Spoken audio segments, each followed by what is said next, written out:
Studio 2010 ang gamit ko. So, dito na tayo sa interface ni Visual Studio. Click New or sa File, click File, New, Project. So dito, may makikita kang iba't ibang programming language tulad ni Visual Basic, C#, C++, F#, at others. At mayroon ding database na SQL Server. Sa ngayon, ang gagamitin natin na database ay Microsoft Access. So, punta tayo sa C#, click Windows Application, name, palitan natin ng login form, location kung saan mo isisave ang project,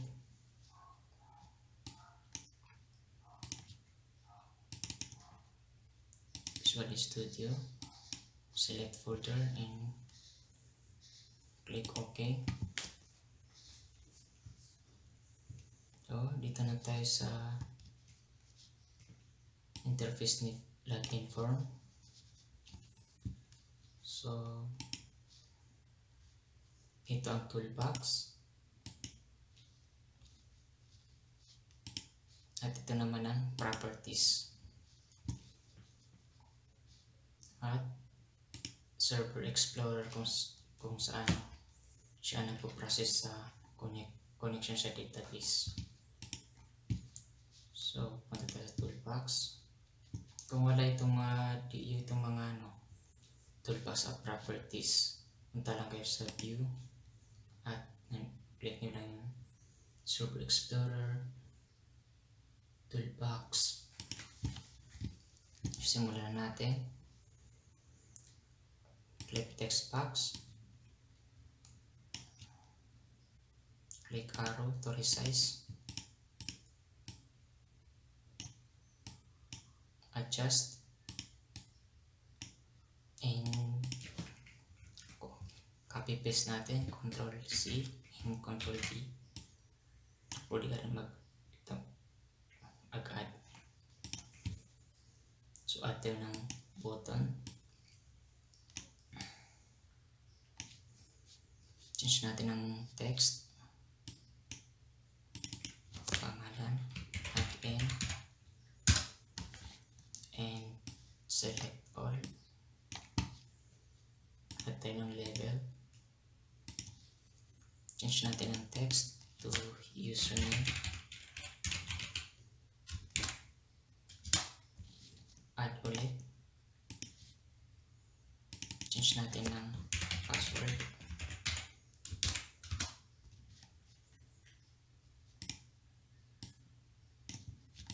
So, select all and punta tayo sa fonts. Change natin ang font size at font style.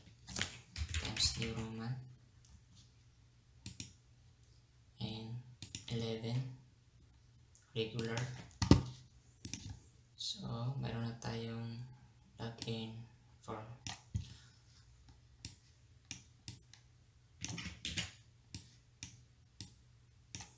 So, ngayon, mag-add tayo ulit ng form for dashboard natin.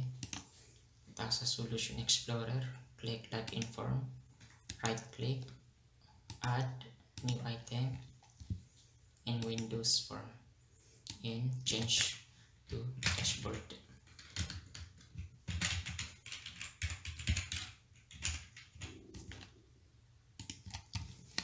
And resize the form, add label, and change to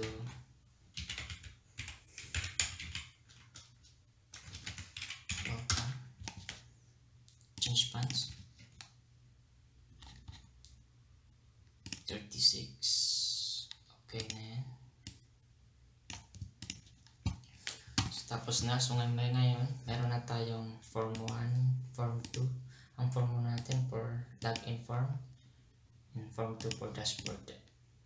So ngayon papalitan natin ng pangalan nitong form 1 ng login form.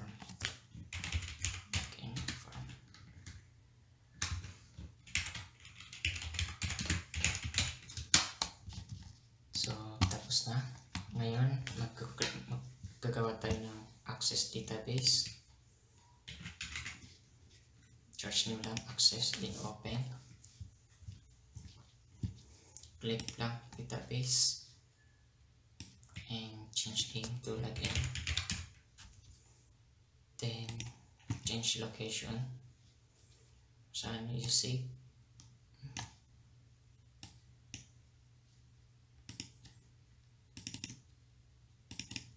Then click OK. Then click create. Ngayon may first table na tayo. I-edit na lang natin. Click table. Click arrow and design view. Change natin ng account. Click OK o enter. Then click primary key and change username to short text. Password. Short text. And click view. Save. Lagyan natin ng data na user. And 1, 2, 3. Save. And close. Dito na tayo sa Visual Studio. Ngayon mag-good na tayo. Double click login button. Tayo ng using system.data only DB para ma-identify niyo yung access database sa may class form. Create tayo ng private connection, then object name, then new connection dito sa may constructor ng form. Kung that connection string, and then provider. Ngayon i-link na natin yung database access. Click Server Explorer, click Data Connection, right click, Add Connection, browse kung saan mo sinip yung login form mo.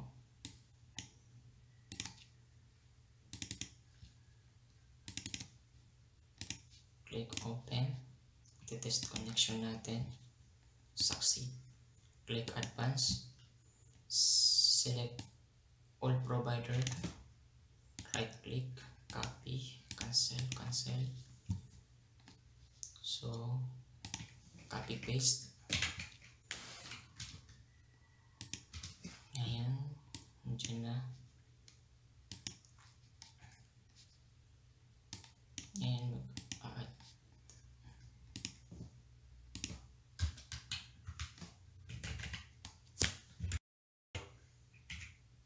persist security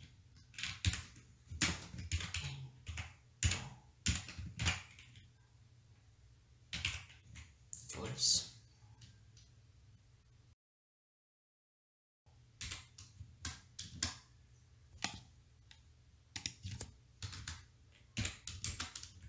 Info false.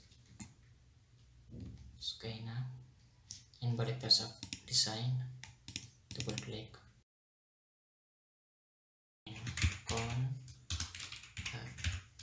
Open.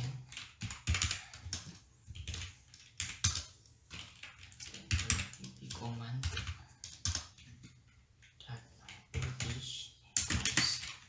New TP command. And cmd and OB. Palitan na natin ang mas madali.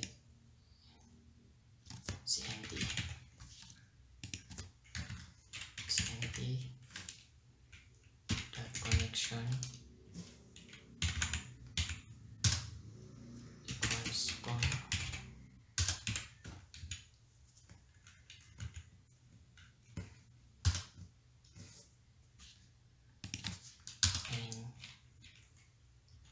cmd.command text, and isi-select na natin yung data from access. So select from account. Yung account yung pangalan ng table name natin.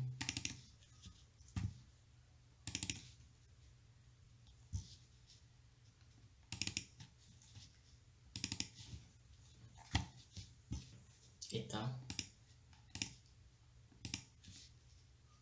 Palit tayo. Kung saan, where, username, field natin, field name natin sa database. Ito.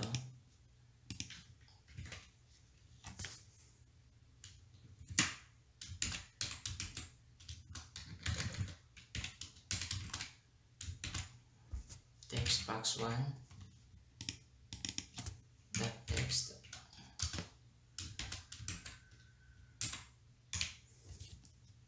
Ito yung sa text box natin. Ito. Variable name.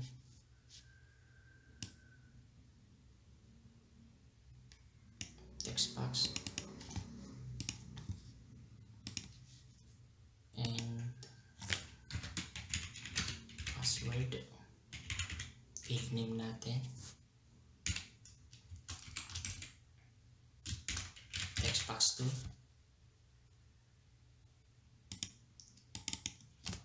Text. Ito yan. Text box 2, text box 1, text box 2.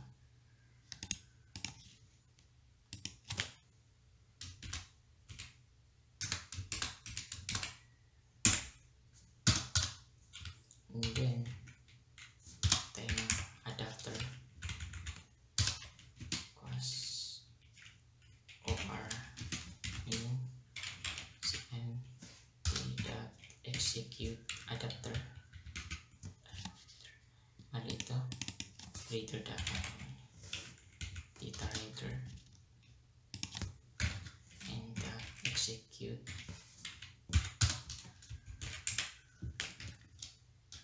So gagawa tayo ng statement condition para sa error handler natin sa login. And count equals 0. So while count while OR that read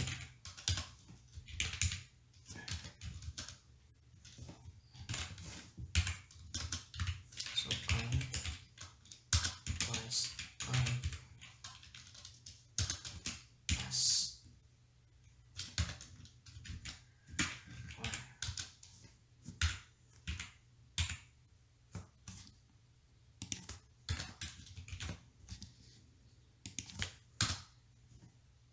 So else if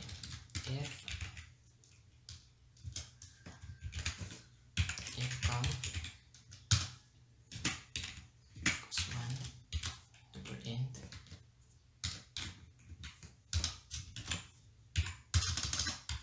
notification message box na nag-login successful, let's show.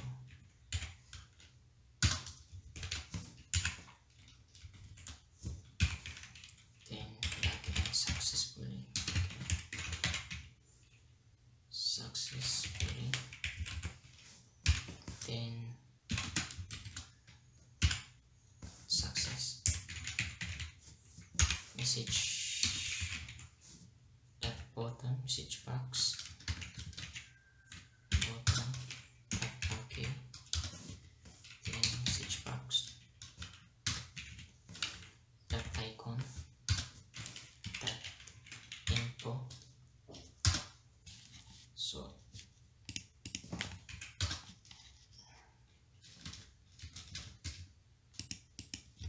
else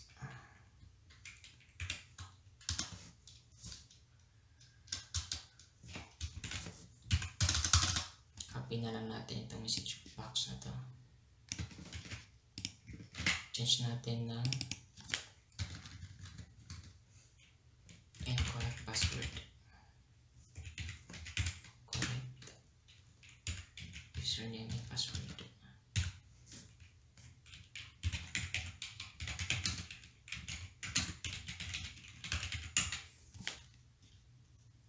Error.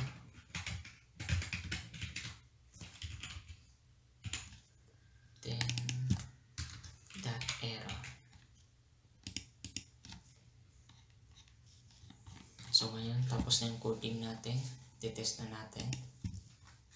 Click run. Then enter.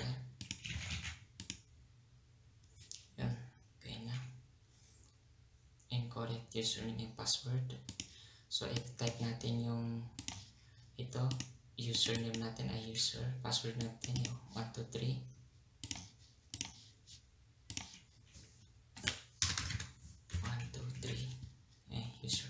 User 123. Mali. The connection current.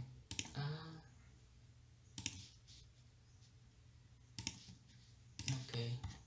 Connection is still open. So i-close na natin. Close. Run ulit.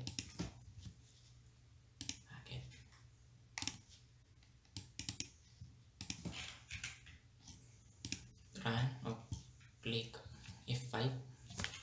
User 123. Login successfully. Ngayon ililink natin yung form natin na dashboard. Tayo. So dito, yung dashboard, yung variable name niya na dashboard. I click view code. Ngayon dito sa baba ng successful message, lagay natin ang dashboard. Dashboard equals dashboard and DA.show dialog. And sa taas ng dashboard is this hide. This is i-hide na itong mismong form ng login form. Close. Kapag nag-successful. If hindi naman, mag-message na incorrect. So still form, login form pa rin siya. So click run. Incorrect password and username.